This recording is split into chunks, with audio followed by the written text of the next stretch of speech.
Mary Ann, patay na si James.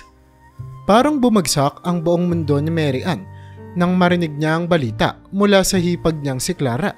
Hindi siya makapaniwala. Nakatayo siya sa harap ng lababo, abala sa paghuhugas ng mga pinggan nang marinig niya ang malungkot na pahayag na ito. Tumigil ang oras. Nalaglag ang baso mula sa kanyang mga kamay at nabasag ito sa sahig. Ngunit hindi iyon ang kanyang ininda. Anong sabi mo, Clara? Tanong niya, halos hindi makapagsalita. Nanginginig ang kanyang boses at tila bumabalikwas ang kanyang dibdib. Patay na si James, si Kuya. Ulit ni Clara, mga matang puno ng awa at lungkot. Naaksidente siya kagabi. Sobrang biglaan, Mary Ann, hindi ko rin alam ang buong detalye pero binarita sa akin patay na daw siya. Napasandal si Mary Ann sa lababo, naghahanap ng lakas upang hindi bumagsak sa sahig. Paano nangyari ito?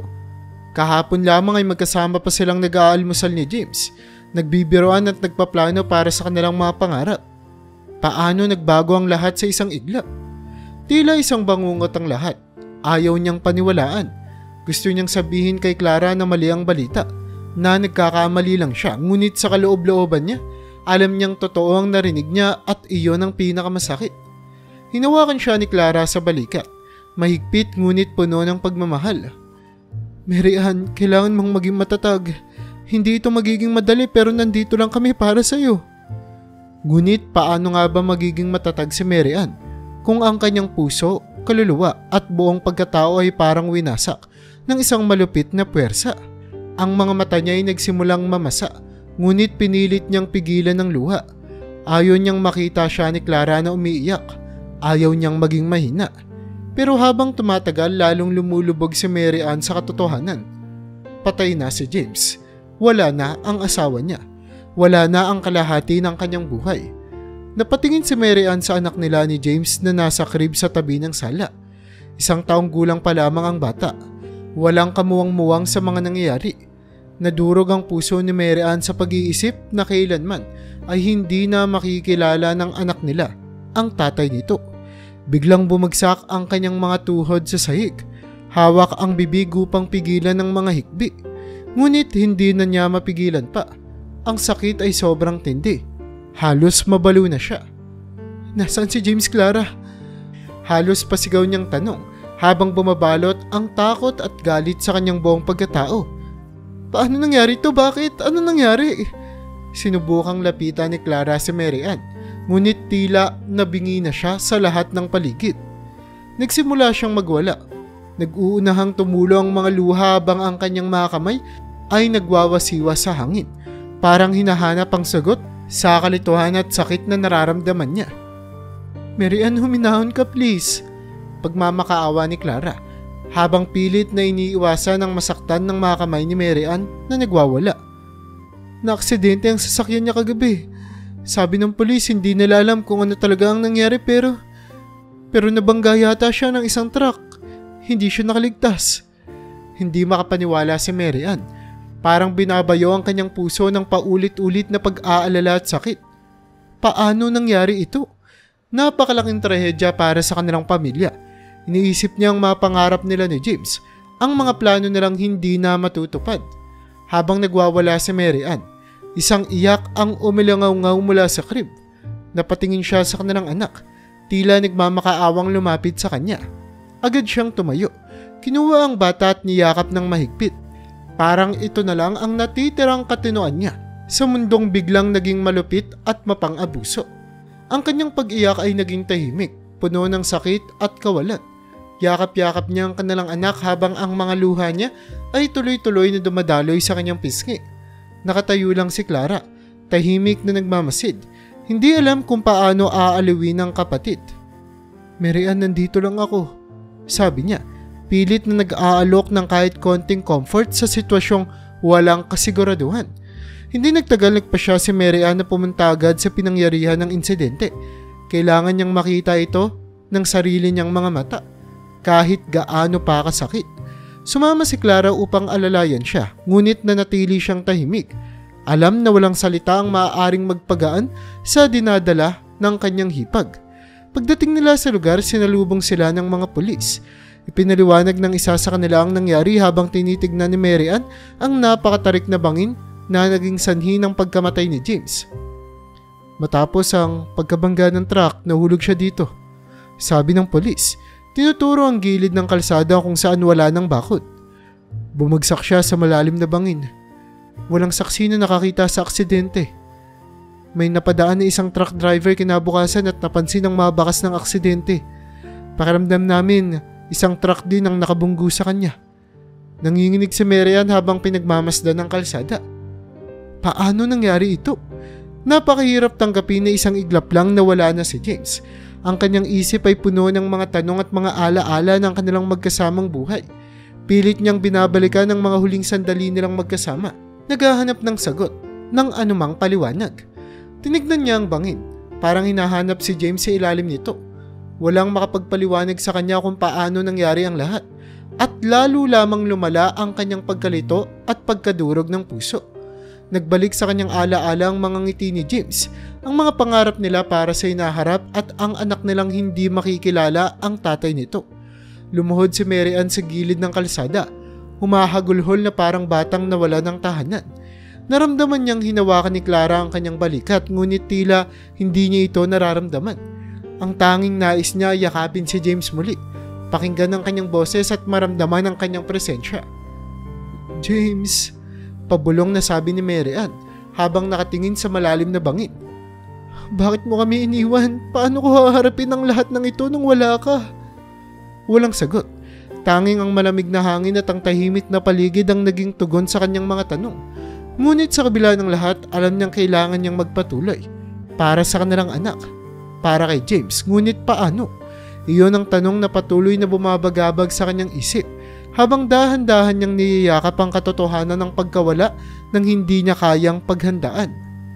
Pagbalik ni Mary Ann mula sa lugar ng insidente, nagdesisyon siyang pumunta sa mga lokal na gobyerno upang humingi ng tulong. Alam niyang kailangan niyang malaman ang buong katotohanan sa pagkamatay ni James at kung paano siya makakakuha ng hustisya. Ngunit sa kanyang pagkabigla, walang sino man ang gustong tumulong sa kanya. Una siyang nagpunta sa munisipyo. Lumapit sa opisina ng mayor. Umaasang magkaroon ng aksyon ng kanilang leader ngunit nang makausap niya ang sekretarya, tinignan siya nito mula ulo hanggang paa at may halatang pag-aalinlangan sa mga mata. Pasensya na Mrs. Perez pero abala ang mayor ngayon. Maaari ka namang bumalik at mag-iwan na lang ng mensahe. Malamig na sabi ng sekretarya. Pero importante to. Pagmamakaawa ni Mary Ann. Kailangan ko lang malaman kung ano ang nangyari sa asawa ko kay James. May mga tanong ako na kailangan ng sagot. Susubukan ko pong iparating. Matipid na sagot ng sekretarya bago bumalik sa kanyang trabaho. Labis ang pagkadismaya ni Mary Ann ngunit hindi siya sumuko. Pumunta siya sa pulisya. Umaasang makakakuha ng mas malinaw na paliwanag. Ngunit sa kanyang pagdating, mukhang ayaw ding makipagtulungan ng mga pulis.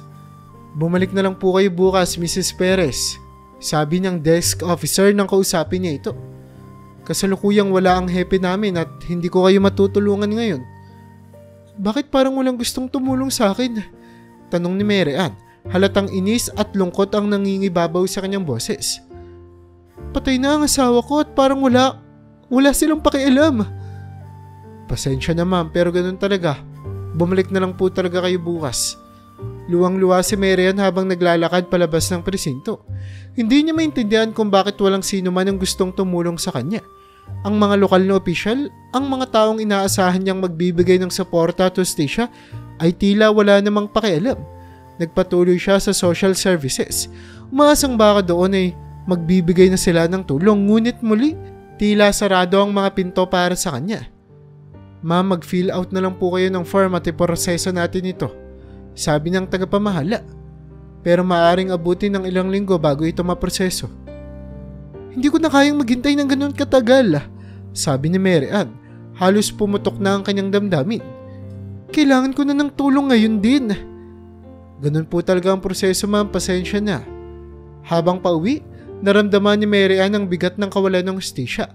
Parang walang nais maniwala o magbigay ng oras para sa kanya.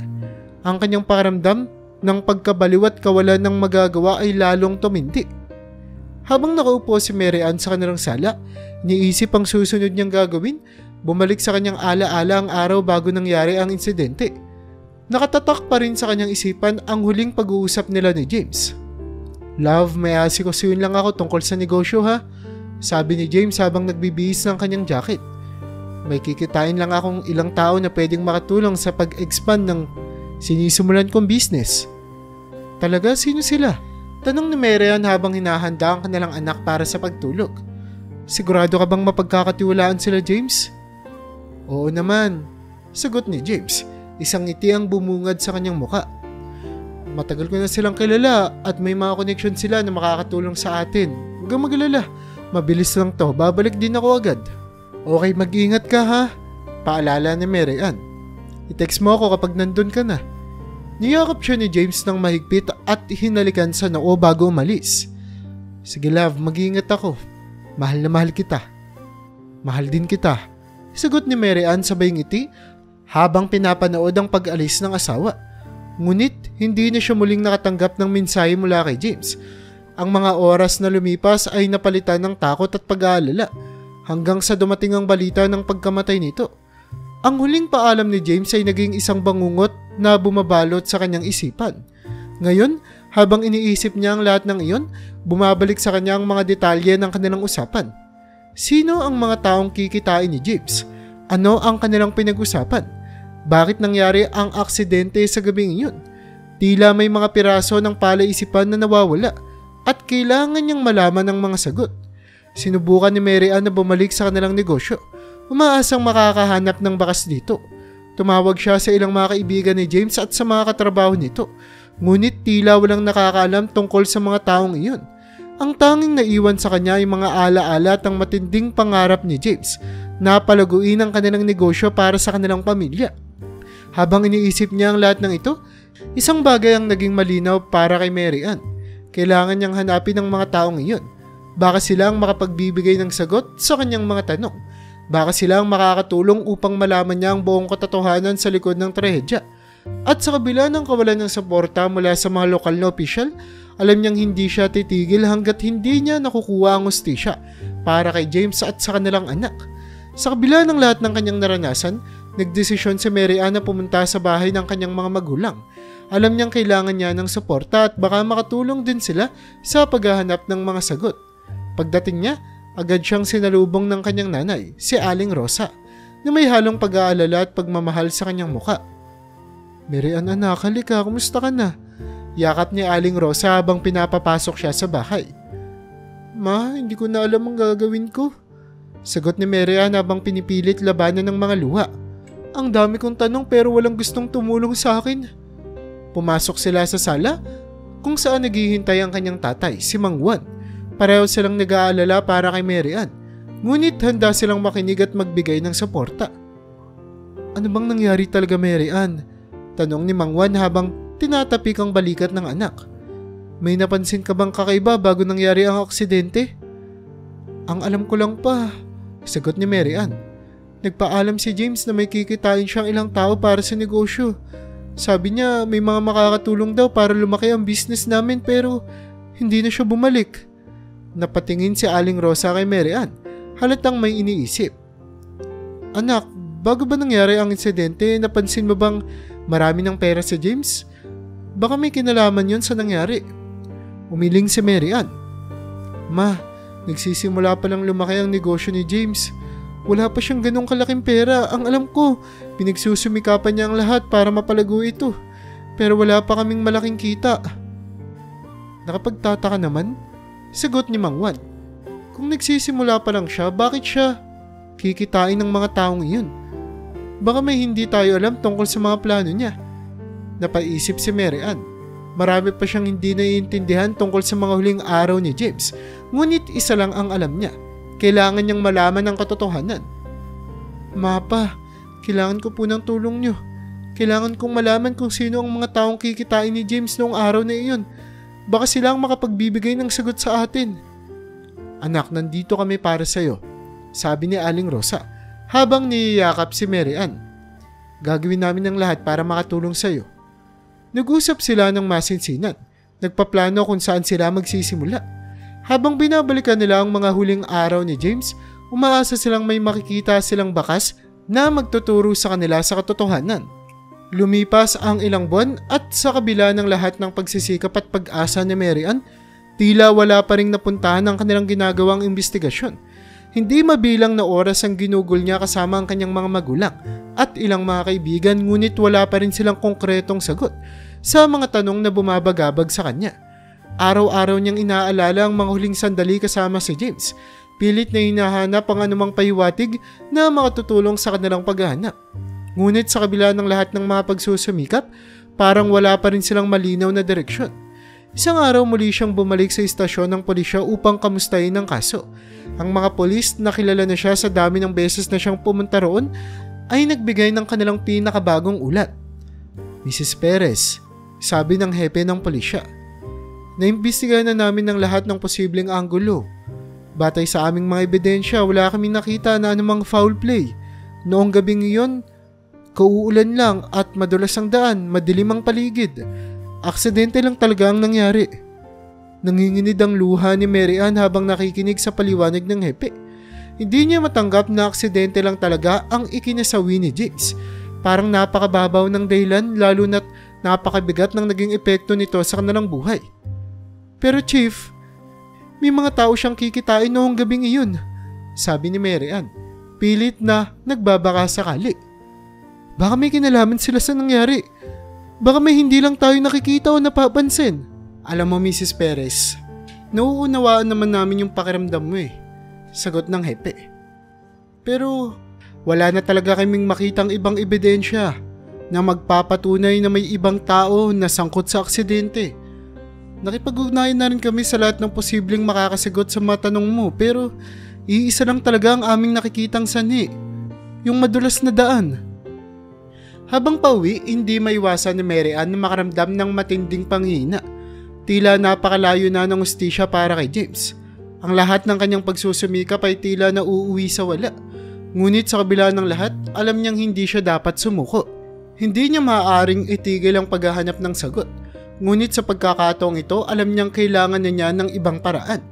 Nang gabing iyon, habang yakap ang kanilang anak, napaisip si Mary Ann. Hindi niya kayang ipagpatuloy ang ganitong uri ng buhay na puno ng tanong at kawalan ng kasagutan. Kailangan niyang tanggapin kahit gaano kasakit na maaaring tama ang mga polis na aksidente lang ang nangyari. Ngunit kahit tanggapin man niya ang ganoong posibilidad, hindi pa rin mawawala ang kanyang pangarap na mabigyan ng hustisya si James.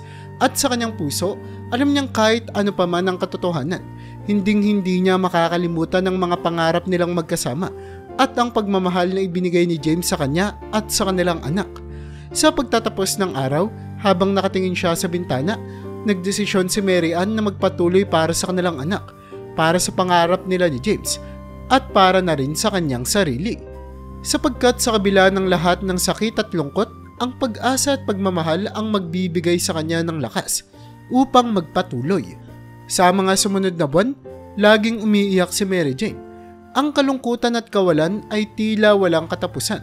Hindi lamang ang pagkawala ni James ang nagpapahirap sa kanya, pati na rin ang kanilang kalagayan sa buhay. Hindi sila ganoon kayaman at nang mamatay si James, nahirapan silang makahanap ng makakain.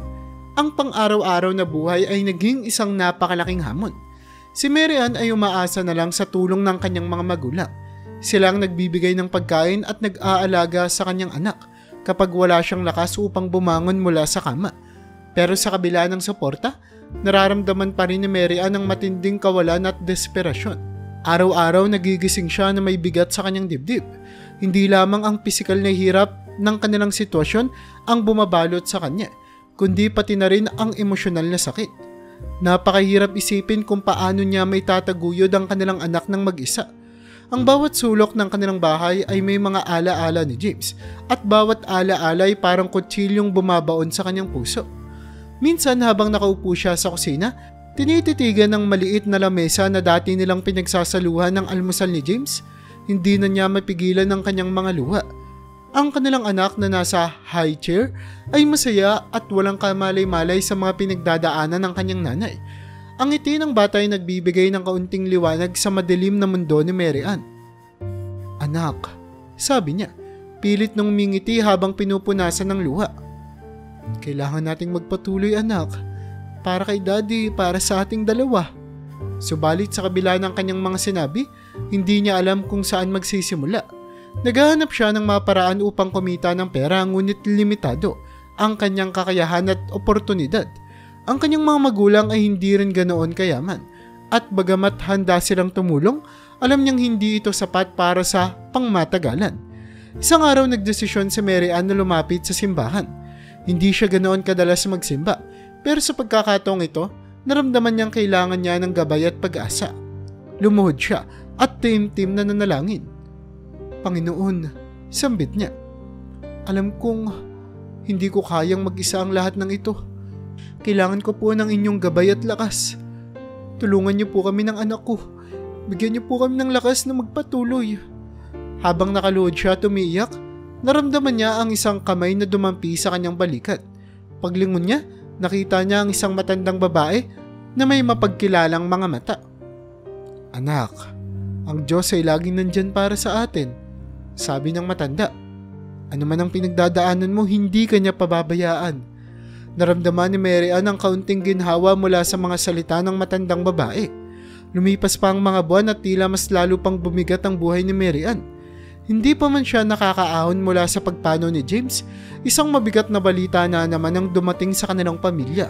Ang kanyang tatay, si Mang Juan, ay na-diagnose ng cancer. Ang sakit ay mabilis na lumala at 5 buwan lang ang nakalipas, pumanaw na rin ito. Sa mga huling linggo ng buhay ni Mang Juan, madalas siyang kausapin ni Mary Ann. Pilit na humuhugot ng lakas mula sa kanilang mga pag-uusap. Isang gabi habang binabantayan niya ang kanyang tatay sa ospital, nagising si Mang Juan at tinawag ang kanyang anak. Mary Ann, mahina ngunit malinaw na sabi ni Mang Juan. Halika dito anak. Agad na lumapit si Mary Ann at naupo sa tabi ng kanyang kama. Hinawakan niya ang kamay nito. Pilit na pinipigil ang mga luha. Pa, nandito lang ako, sagot ni Mary Ann. Huwag ka na pong magsalita, magpahinga ka na lang.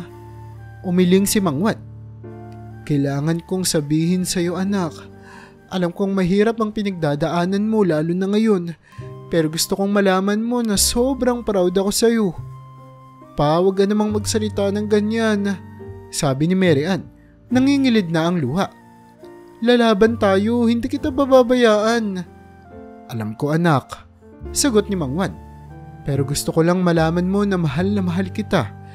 Ikaw at ang nanay mo ang pinakamagandang nangyari sa buhay ko at kahit wala na ako, gusto kong maging matatag ka para sa anak mo, para kay James.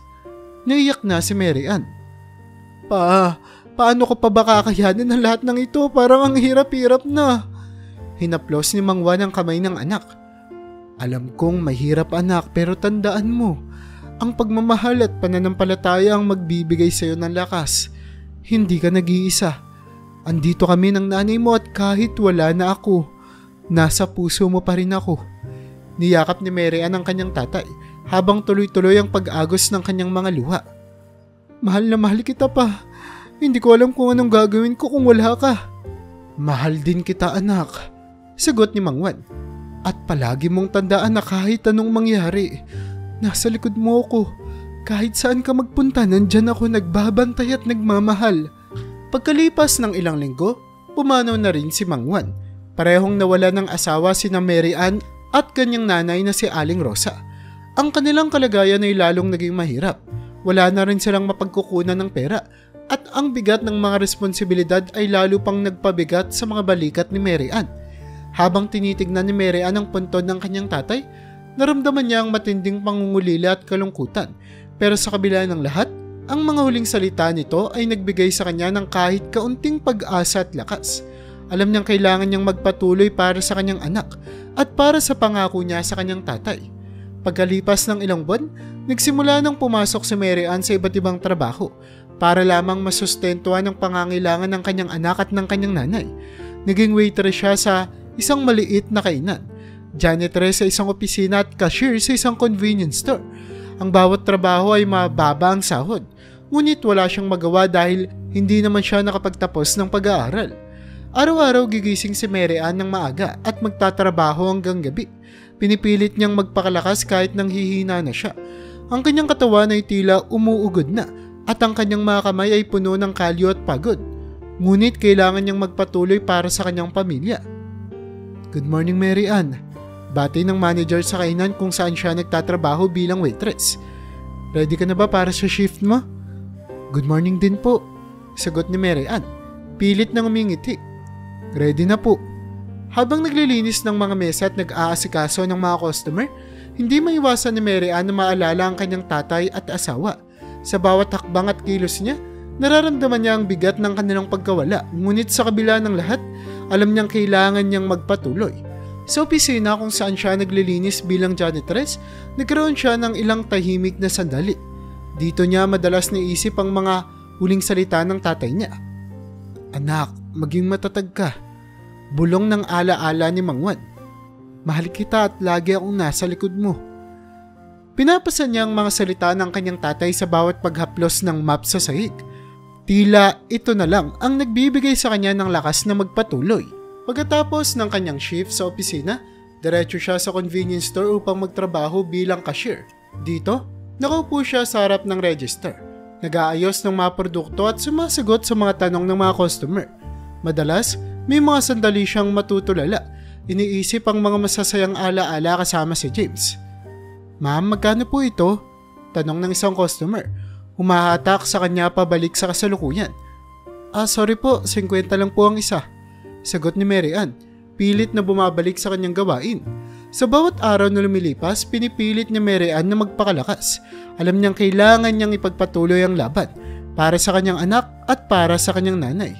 Sa bawat takbang, bitbit niya ang alaala ng kanyang ama at asawa. Nagsisilbing gabay at inspirasyon upang magpatuloy. Pag-uwi sa gabi, kahit pagod na, inaasikaso pa rin ni Mary Ann ang kanyang anak. Pinapaliguan, pinapakain at pinapatulog. Ang ngiti ng kanyang anak ang nagiging liwanag sa kanyang madilim na mundo. Anak, mahal na mahal ka ni Mama, sabi ni Mary Ann habang hinahalikan ang noo ng kanyang anak bago ito matulog. Gagawin ko ang lahat para sa iyo.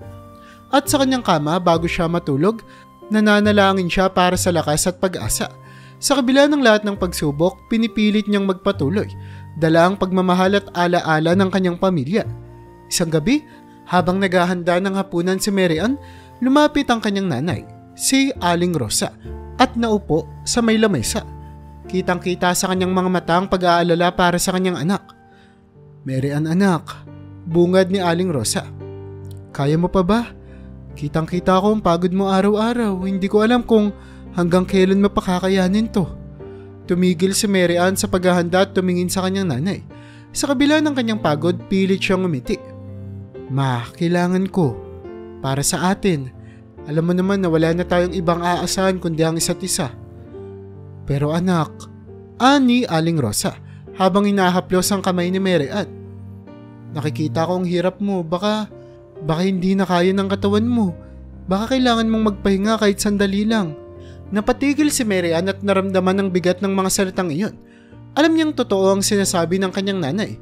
Araw-araw nararamdaman niya ang pagod na tila walang katapusan, pero alam din niya na hindi siya pwedeng sumuko. Ma, iniisip ko si James at si Papa.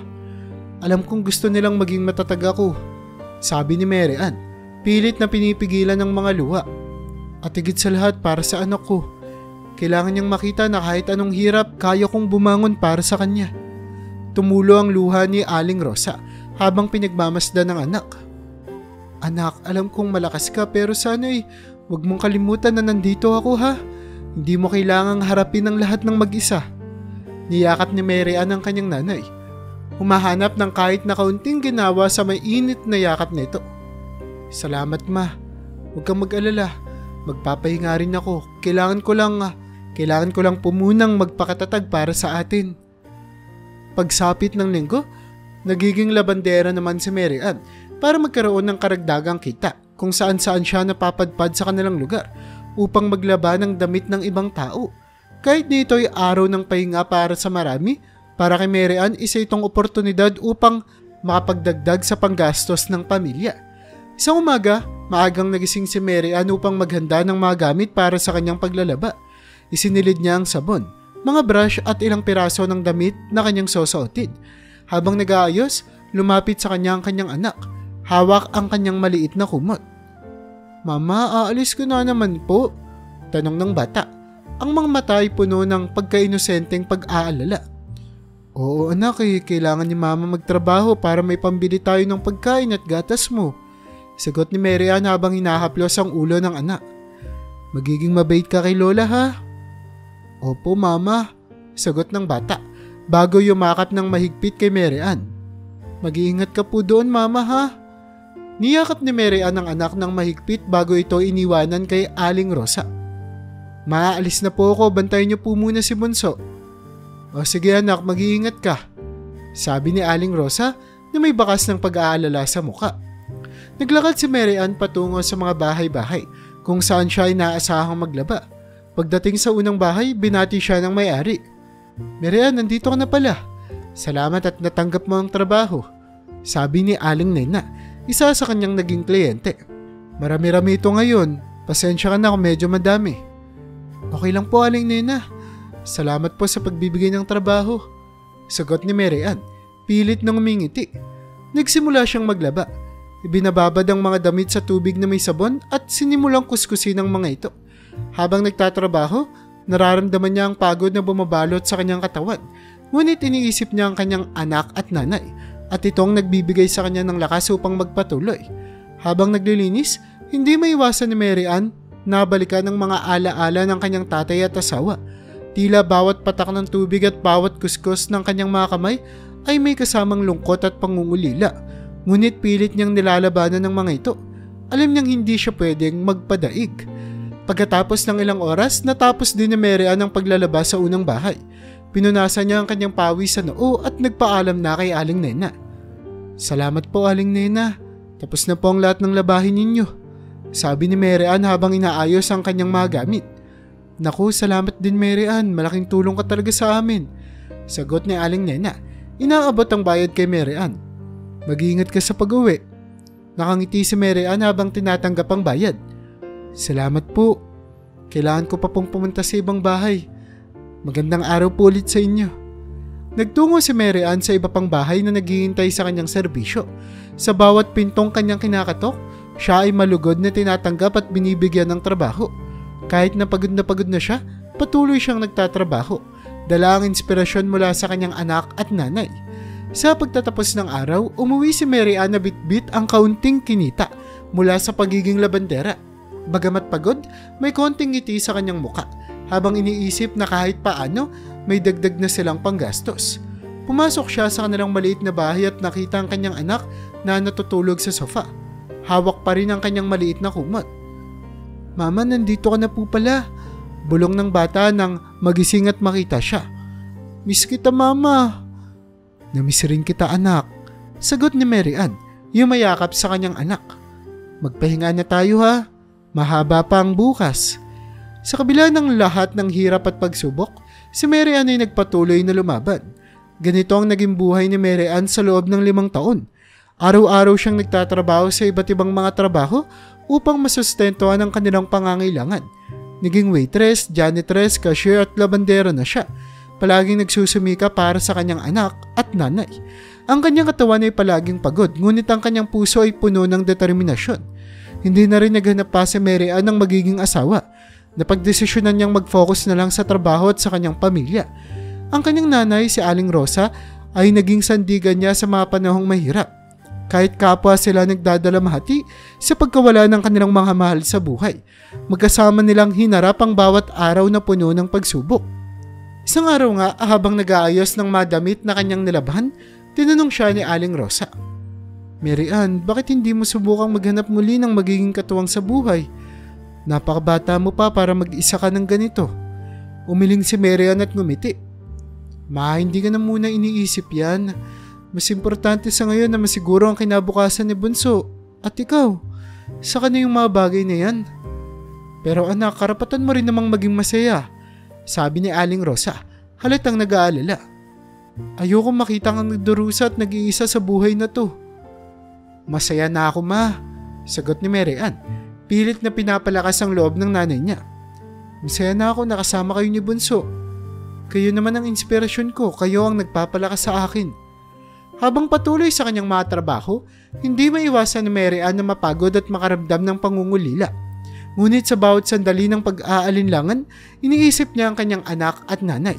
Ang mga ngiti at tawanan nila ang nagsisilbing ilaw sa madilim niyang mundo. Sa mga taon na lumipas, unti-unting nakaraos si Mary Ann. Nakatulong ang kanyang sipag at tiyaga upang mabigyan ng maayos na buhay ang kanyang anak. Napagtapos niya ito sa elementarya at patuloy na nag-aaral.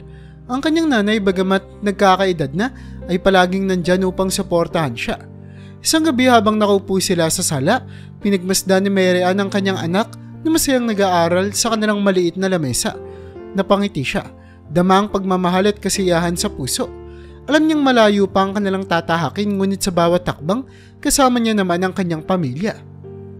Ma, salamat sa lahat ha, sabi ni Mary Ann habang nakatingin kay Aling Rosa. Hindi ko alam kung paano ko malalampasan ng lahat ng ito kung wala ka. Anak, ikaw ang nagbigay sa akin ng lakas, sagot ni Aling Rosa. May luha ng kaligayahan sa kanyang mga mata. Sa kabila ng lahat, napakatatag mo at alam kong magtatagumpay ka pa. Magkayakap silang mag-ina habang pinapanood ang kanilang munting anghel na masayang nag-aaral. Hanggang isang araw, may isang milyonaryong lalaki sa kanilang lugar ang naghahanap ng labandera. Nabalitaan nito ni Mary Ann kaya't agad niyang kinuha ang oportunidad. Natanggap naman siya at agad nang nagsimulang maglaba. Malaki ang bayad sa kanya dahil maraming labahan at ito ay malaking tulong sa kanilang pang-araw-araw na pangangailangan. Pagdating niya sa malaking bahay ng milyonaryo, sinalubong siya ng isang kasambahay at pinapunta sa laundry area. Sinumulan niyang isa-isahin ng mga damit.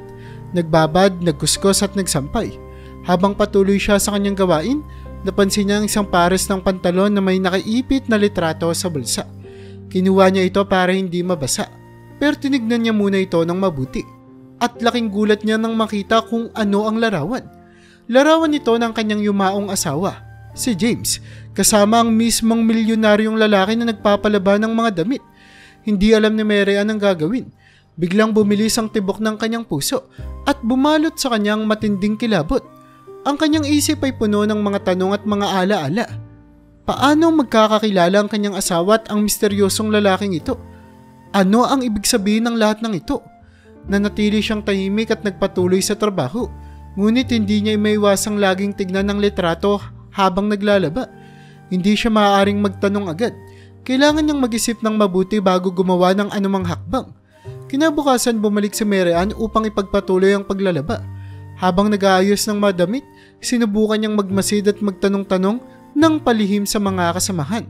Ngunit ang milyonaryong lalaki ay napaka-misteryoso at kaunti lamang ang nakakaalam tungkol sa kanyang buhay. Lahat ng kasambahay ay tila takot magbigay ng kahit na anong impormasyon. Pag-uwi niya ng gabing iyon, hindi pa rin mawala sa isip ni Mary Ann ang nakita niyang litrato. Kinausap niya ang kanyang ina tungkol dito.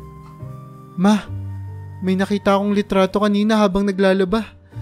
Larawan ni James kasama ang milyonaryong amo ko. Sabi ni Mary Ann habang kinakapa ang bulsa kung saan nakatago ang litrato. Anak, sigurado ka ba? Baka naman nagkakamali ka lang. Sabi ni Aling Rosa, halatang nag-aalala rin. Sigurado ako, ma. Kilalang kilala ko ang mukha ni James pero hindi ko alam kung ano ang koneksyon niya sa lalaking yun. Sagot ni Mary Ann, nanginginig ang boses. Anak, mag-ingat ka. Baka may alam ang lalaking yun na hindi natin alam. Huwag kang basta-basta magtiwala. Paalala ni Aling Rosa. Kinabukasan bumalik si Mary Ann sa malaking bahay, puno ng pag-aalinlangan at kaba. Habang patuloy sa kanyang trabaho, sinubukan niyang magmasid at makinig sa mga pag-uusap ng mga tao sa paligid. Hindi siya maaaring magtanong agad, kailangan niyang mag-ingat. Habang naglalaba, napansin niyang lumapit ang milyonaryong lalaki at tumingin sa kanya. Kumusta ang trabaho mo? Tanong nito, malamig ang boses. Ayos lang po, sir. Natatapos ko naman po ang lahat ng kailangang gawin. Sagot ni Mary Ann, pilit na pinapakalma ang sarili. Good, kung may kailangan ka, huwag kang mag-atubiling magsabi. Sabi ng lalaki bago umalis. Sa kabila ng misteryo at takot na bumabalot kay Mary Ann, nagpa siya siyang ipagpatuloy ang kanyang trabaho at maging mapagmasid. Alam niyang kailangan niyang malaman ang katotohanan, ngunit hindi niya alam kung paano sisimulan. Sa bawat araw na lumilipas, ang bigat ng kanyang nadarama ay lalo pang lumalalim. Nang matapos na ang trabaho ni Mary Ann sa bahay ng milyonaryo, hindi na siya muling nakabalik doon. Ngunit hindi rin naman tumigil ang pag-iisip niya tungkol sa natuklasan niya.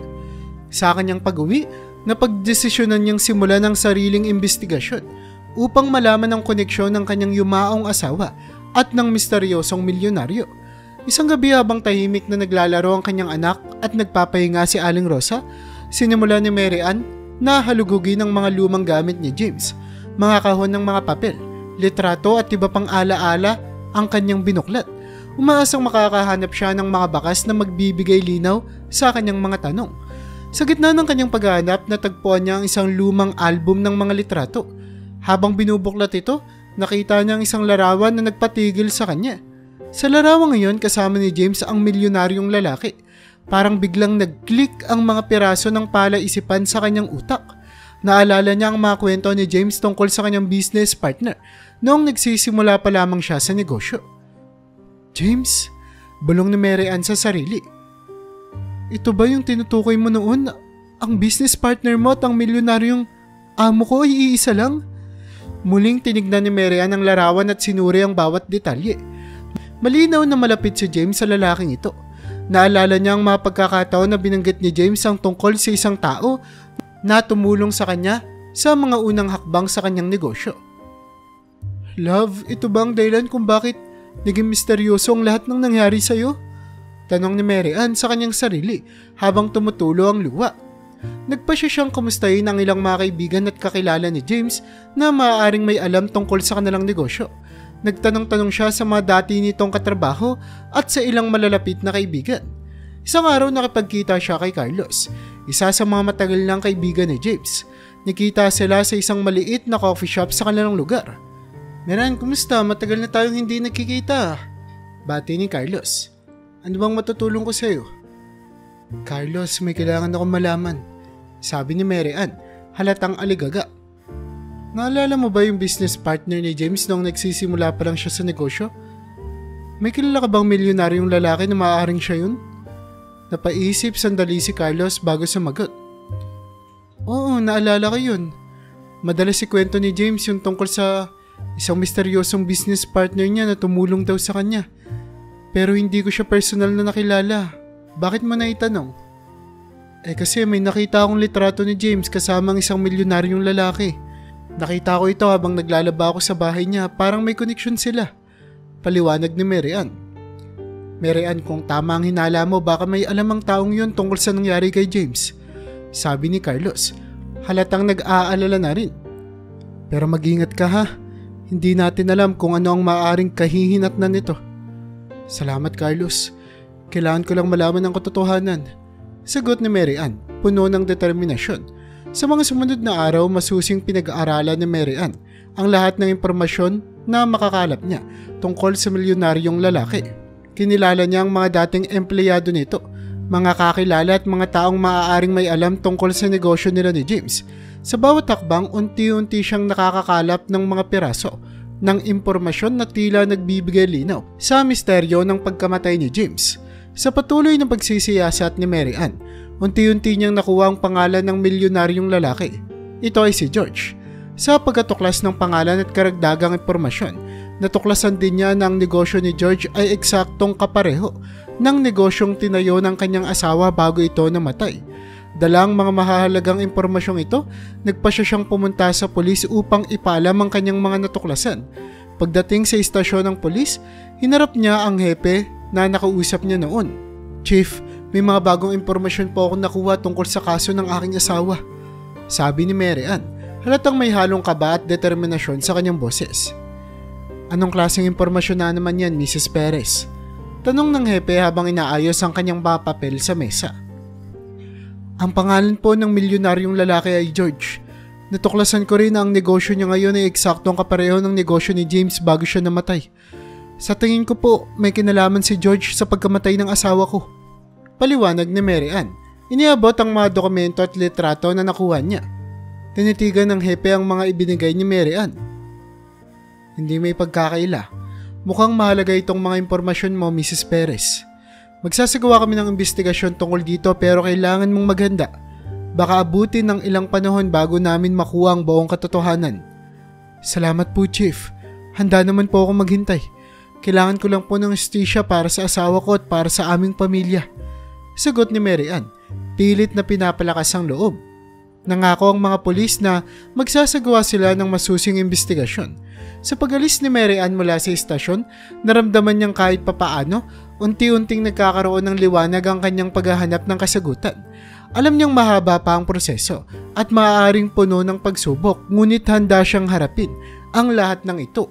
Sa mga sumunod na linggo, patuloy na nakikipag-ugnayan si Mary Ann sa mga pulis.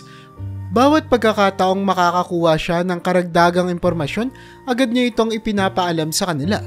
Ang kanyang determinasyon at pagnanais na malaman ang buong katotohanan ay nagbigay sa kanya ng lakas na magpatuloy sa kabila ng lahat ng hirap at pagod. Isang araw habang naglalabas sa kanilang bahay, tumawag ang hepe ng pulisya kay Mary Ann. Mrs. Perez, may mahalaga kaming natuklasan. Kailangan nating magkita upang mapag-usapan ito. Agad na nagtungo si Mary Ann sa istasyon ng pulisya. Pagdating doon, sinalubong siya ng hepe at dinala sa isang silid kung saan nakahanda ang mga dokumento at ebidensya. Mrs. Perez, natuklasan namin na si George ay may mga kahinahinalang transaksyon bago at pagkatapos ng pagkamatay ng iyong asawa. May mga indikasyon na maaaring may kinalaman siya sa pagkawala ni James. Sabi ng hepe habang ipinapakita ang mga dokumento. Nanginig si Mary Ann habang tinitignan ng mga ebidensya. Ibig sabihin po ba nito ay may pag-asa na kaming makimit namin ng hustisya? Oo, Mrs. Perez. Patuloy pa rin ang ginagawa naming investigasyon pero malaki na ang posibilidad na mahanap natin ang buong katotohanan. Huwag kang mawawalan ng pag-asa. Sagot ng hepe, may katiyakan sa boses.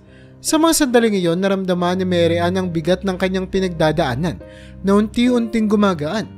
Alam niyang mahaba pa ang laban, ngunit ang bawat hakbang ay nagdadala sa kanya ng mas malapit sa hustisya na matagal na niyang hinahanap. Sa kanyang puso, naramdaman niya ang pagmamahal at suporta ng kanyang yumaong asawa at tatay, nagbibigay ng lakas at pag-asa sa kanya upang ipagpatuloy ang laban. Dahil sa lakas ng mga ebidensya laban kay George, agad siyang ininterrogate ng mga pulis. Sa kanilang pag-iimbestiga, sinikap nilang malaman ang buong katotohanan sa likod ng koneksyon ni George kay James. Ngunit naging mahirap ang kanilang trabaho dahil sa galing ng abogado ni George. Sa bawat tanong, laging may maingat na sagot si George at sinisigurado ng kanyang abogado na walang anumang impormasyon ang lalabas na maaring makapinsala sa kanya. Mr. George, maaari ba ninyong ipaliwanag kung paano kayo naging konektado kay James Perez? Tanong ng hepe ng pulisya habang seryosong nakatingin kay George. Nagkaroon ako ng ilang mga negosyo kasama si James noon pero matagal na yun. Walang anumang illegal na nangyari. Sagot ni George, kalmado at walang bahid ng kaba sa kanyang boses. May mga ebidensya kaming nakuha na nagpapakita ng koneksyon nyo bago siya namatay. Sabi ng hepe, ipinapakita ang mga dokumento. Ngunit bago pa man makapagsalita si George, nagsalita ang kanyang abogado. Chief, ang mga ebidensyang ito ay hindi sapat upang patunayan ang anumang kasalanan ng kliyente ko. Kung wala kayong konkretong ebidensya na nagpapakita ng direktang koneksyon sa anumang krimen, inimumungkahi kong itigil na ninyo ang interogasyon na ito. Nahirapan ang mga polis na makakuha ng anumang impormasyon mula kay George. Sa bawat pag-uusap, laging nasa tabi ang kanyang abogado, handang ipagtanggol siya sa anumang akusasyon. Habang patuloy ang interogasyon, si Mary Ann naman ay nasa labas ng istasyon, naghihintay ng balita. Ang bawat minuto ng paghihintay ay parang isang mahabang oras para sa kanya. Umaasa siyang makakuha ng sagot at hustisya para kay James. Hanggang sa lumabas ang hepe mula sa silid ng interrogation room at lumapit kay Mary Ann. Mrs. Perez, ginawa namin ang lahat ng aming makakaya. Pero sa ngayon, hindi pa rin kami makakuha ng anumang konkretong impormasyon mula kay George. Naiintindihan ko po, Chief. Sagot ni Mary Ann, halatang may halo ng pagkabigo at pag-asa sa kanyang boses. Pero hindi po talaga ako susuko. Alam kong may kinalaman siya sa nangyari kay James. Huwag kang mag-alala. Patuloy pa rin ang aming investigasyon. Hindi namin ito titigilan hanggat hindi natin nakukuha ang hustisya. Pangako ng hepe. Sa mga sumunod na araw, patuloy pa rin ang laban ni Mary Ann para sa hustisya. Alam niyang mahirap at puno ng pagsubok ang kanilang haharapin. Ngunit ang pagmamahal niya kay James at sa kanilang anak ang nagbibigay sa kanya ng lakas upang magpatuloy. Hindi tumigil si Mary Ann. sa paghahanap ng paraan upang malaman ang katotohanan. Sa kabila ng mga hadlang at pagkabigo, nanatili siyang determinado. Patuloy niyang binalikan ang mga lumang gamit ni James. Umaasa na makakahanap siya ng karagdagang impormasyon. Isang gabi habang inaayos ang lumang cellphone ni James na matagal nang nakatago sa isang kahon, napansin ni Mary Ann ang isang hindi pa nababasang mensahe. Binuksan niya ito at laking gulat niya sa kanyang nabasa. Ang mensahe ay mula kay George. Tila may mainit na pagtatalo ang naganap sa pagitan ng dalawa bago namatay si James. Sa text message mula kay James ay mababasa, "George, gusto ko na munang soloin ng negosyo. Mas magiging maayos kung ako na lang ang mamamahala. Salamat sa lahat ng tulong mo pero kailangan ko nang tumayo sa sarili kong mga paa." Agad namang nag-reply si George sa text na ito ni James. "James, hindi mo pwedeng gawin to sa akin. Magkita tayo bukas at pag-usapan natin ito ng harapan. Huwag mong kalimutan kung sino ang nagdala sa iyo kung nasaan ka ngayon." Nang mabasa ni Mary Ann ang mga mensaheng ito, parang nanumbalik lahat ng hinala at takot niya. Malinaw na may tensyon sa pagitan ni James at George bago nangyari ang aksidente. Dala ang bagong ebidensyang ito, muling nagpunta si Mary Ann sa pulisya. "Chief, kailangan niyo po itong makita," sabi ni Mary Ann habang ipinapakita ang cellphone ni James na may mga text message nila ni George.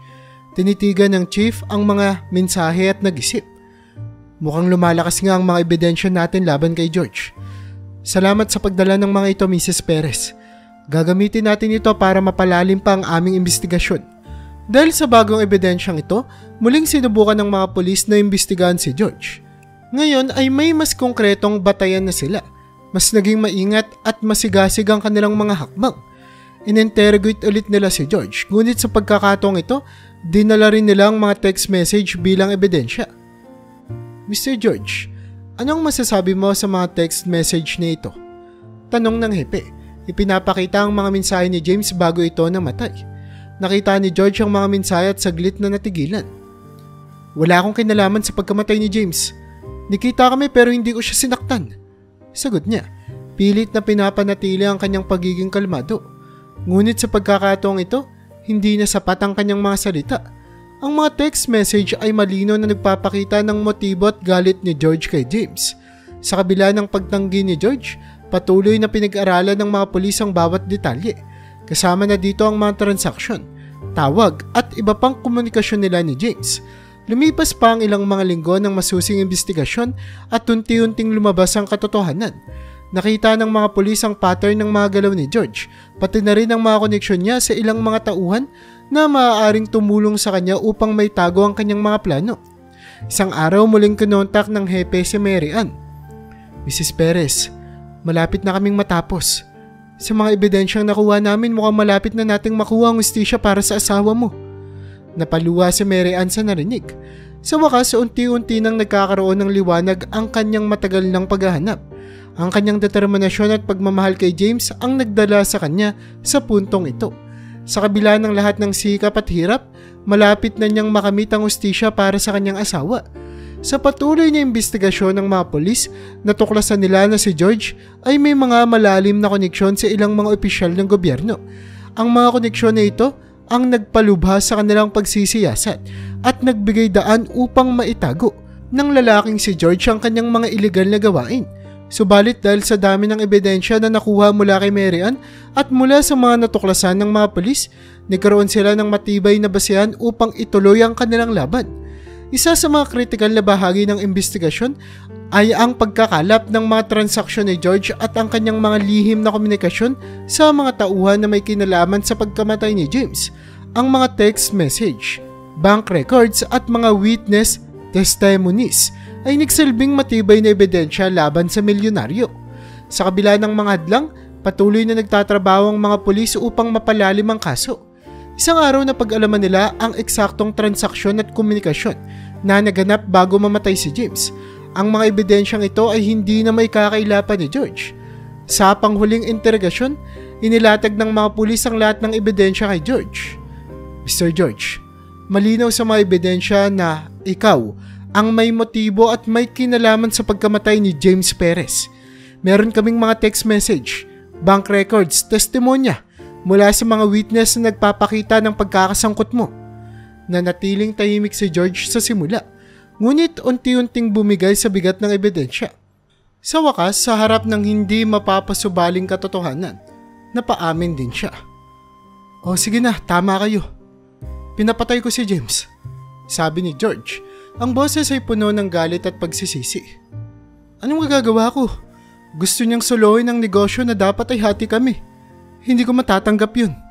Sa pag-amin na ito, tuluyan nang nahuli si George at naharap sa mga kasong isinampa laban sa kanya. Ang kanyang mga koneksyon sa gobyerno ay hindi na nakatulong upang siya ay mapawalang sala. Sa wakas, nagkaroon ng hustisya para kay James at sa pamilya niya. Nang marinig ni Marian ang balita, hindi niya napigilang maluwa. Sa kabila ng lahat ng pagsubok at paghihirap, sa wakas ay nakabit din nila ang hustisya. Salamat, Chief. Salamat po sa inyong lahat, sabi ni Marian habang kausap ang mga pulis. Hindi ko makakamit ito kung hindi po dahil sa inyo. Mrs. Perez, karapat-dapat lamang na makamit mo ang hustisya para kay James. Isa itong mahaba at mahirap na proseso pero sa wakas, nakamit din natin ang katotohanan. Sagot ng hepe. Sa paggamit ng hustisya para kay James, hindi lamang kapayapaan ang natamo ni Marian, kundi pati na rin ang negosyo na sinimula ng kanyang asawa. Dahil sa mga ilegal na gawain ni George at sa pagkakasangkot nito sa pagkamatay ni James, nakuha ni Marian ang karapatan sa negosyo at lahat ng ari-arian ni George. Ang mga ito ay kabilang sa mga napagkasunduan sa korte bilang kabayaran sa mga pagdurusa at pagkaluging dinanas ng kanyang pamilya. Ngayon, si Marian na ang namamahala sa negosyo na iniwan ni James. Isang malaking hamon ito para sa kanya, ngunit sa kabila ng lahat ng hirap, handa siyang harapin ang mga ito alang-alang sa kanyang anak at nanay. Ang mga ari-arian na napunta sa kanya ay ginamit niya bilang puhunan upang paluguin ang negosyo at masiguro ang magandang kinabukasan para sa kanyang pamilya. Isang umaga habang nakaupo si Marian sa opisina na dating pagmamay-ari ni George, pumasok si Clara, ang kanyang hipag, na ngayon ay katuwang na niya sa negosyo. Ate, may mga bagong kontrata tayong nakuha. Mukhang magiging maganda ang takbo ng negosyo, sabi ni Clara habang nag-aabot ng mga papeles. Salamat, Clara, sagot ni Marian, may ngiti sa kanyang labi. Alam kong malayo pang tatahakin natin pero alam kong kaya natin ito. Para kay James. Opo ate, para kay James, tugon ni Clara sabay yakap kay Marian. Sa bawat araw na lumilipas, patuloy na pinapalago ni Marian ang negosyo. Ginamit niya ang kanyang kaalaman at determinasyon upang masiguro na magtatagumpay ito. Hindi naging madali ang lahat, ngunit sa tulong ng kanyang pamilya at mga kaibigan, nagtagumpay siya. Habang naglalakad siya sa pabrika, pinagmasdan niya ang mga empleyadong masigasig na nagtatrabaho. Alam niyang ang bawat tagumpay na nakikita niya ay bunga ng kanyang pagpupursiga at pagmamahal sa kanyang pamilya. Isang gabi, habang kasama ang kanyang anak at nanay sa kanilang tahanan, napaisip si Marian sa lahat ng nangyari. Ma, alam kong mahirap ang lahat ng pinagdaanan natin pero natutunan ko na ang pagmamahal at determinasyon ay talagang makakapagbigay sa atin ng lakas na harapin ang kahit na anong pagsubok. Mahal na mahal ka namin anak at alam kong proud na proud sa iyo si James maging ang tatay mo, sagot ni Aling Rosa habang inaaplos ang buhok ni Marian. Mama, ako din po, proud po ako sa inyo, sabi ng kanyang anak habang niyayakap siya. Niyakap ni Marian ang kanyang anak at nanay. Dama ang init ng kanilang pagmamahal. Sa kabila ng lahat ng sakit at hirap na pinagdaanan nila, napatunayan niya na ang pagmamahal at determinasyon ay sapat upang makamit ang tagumpay at kapayapaan. Sa wakas, natagpuan ni Marian ang hustisya at kapayapaan na matagal na niyang hinahanap. At sa bawat araw na lumilipas, patuloy siyang lumalaban at nagpapalakas. Dala ang alaala ni James at ang inspirasyon na magpatuloy para sa kanyang pamilya.